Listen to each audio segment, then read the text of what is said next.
परिषदेची निवडणूक आता लागलेली आहे आणि त्या अनुषंगाने चर्चा होणं साहजिक आहे। माझा आज जो विमान प्रवास झाला, सोलापूरला एकच विमान आहे मुंबईवरून यायला, तेव्हा विमानात आम्ही दोघं आलो, त्याची वेगळी चर्चा होण्याची आवश्यकता नाही।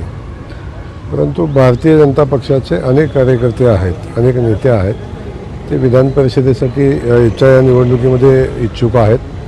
इच्छुक असणं साहजिक आहे, कारण प्रचंड मेहनतीनं भारतीय जनता पक्षाच्या कार्यकर्त्यांनी प्रचंड मोठं यश स्थानिक स्वराज्य संस्थांच्या निवडणुकांमध्ये मिळवलेलं आहे आणि त्यामुळं आमची संख्या कम्फर्टेबल आहे आणि संख्या कम्फर्टेबल असल्यामुळं आमच्या सगळ्या कार्यकर्त्यांना वाटतं की आमदार होण्याची संधी आहे। त्यामुळं कार्यकर्ता म्हणून त्यांच्या भावना योग्य आहेत। अगदी मोठ बांधली तरी 100च्या पुढे जाण्याची काही शक्यता दिसत नाही।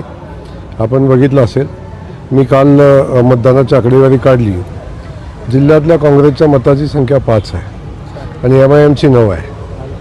त्यामुळं मला वाटतं किती मोठी मोठ बांधली तरी काय ते मोठ बांधून काय शक्य होणार नाही।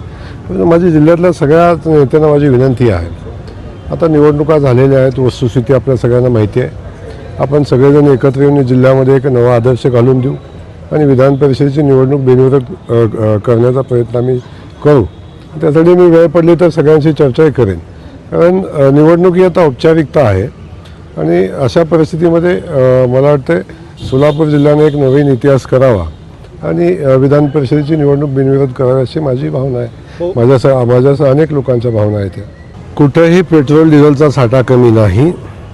नागरिकांच्या मनामध्ये भीतीचं वातावरण तयार करण्यासाठी एक टोळी तयार झालेली आहे आणि नागरिकांच्या मनामध्ये भीती निर्माण झाल्यामुळं पेट्रोलचा स्टॉक होतोय। आवश्यक असणाऱ्या पेट्रोलपेक्षा अधिकच्या पेट्रोलची डिझेलची खरेदी होते आणि त्यामुळं काही परिणाम होताना आपण सगळेजण पाहतोय। परंतु असा कुठलाही तुटवडा नाही। आवश्यक असणारा पेट्रोल आणि इंधनसाठा महाराष्ट्रासाठी उपलब्ध आहे आणि माननीय मुख्यमंत्री मोदी यांनी त्या संदर्भात कालच माहिती दिलेली आहे। त्यामुळे माझी विनंती सगळ्या नागरिकांना आहे की आता कुणाच्याही म्हणण्यावर आपण भीतीचं वातावरण तयार होऊ नये। भरपूर पेट्रोल आणि डिझेलचा साठा उपलब्ध आहे, त्यामुळं स्टॉक करण्याची बिलकुल आवश्यकता नाही। आता अनेक लोकांच्या वेगवेगळ्या क्लुप्त्या लढवताना विरोधी पक्षाला आपण पाहतोय। जनमानसामध्ये स्थान राहिलं नाही, जनमानसामध्ये आपली प्रतिमा राहिलेली नाही आणि लोक आपल्या पाठी येत नाहीत, तेव्हा काहीतरी नवीन योजना आखणे, सोशल मीडियाच्या माध्यमातून, यूट्यूबरच्या माध्यमातून समाजामध्ये असंतोष निर्माण होतो का याचा प्रयत्न करणं, अशा पद्धतीच्या गोष्टी करायचा विरोधक प्रयत्न करतात। अशा कुठल्याही गोष्टीला यश येणार नाही।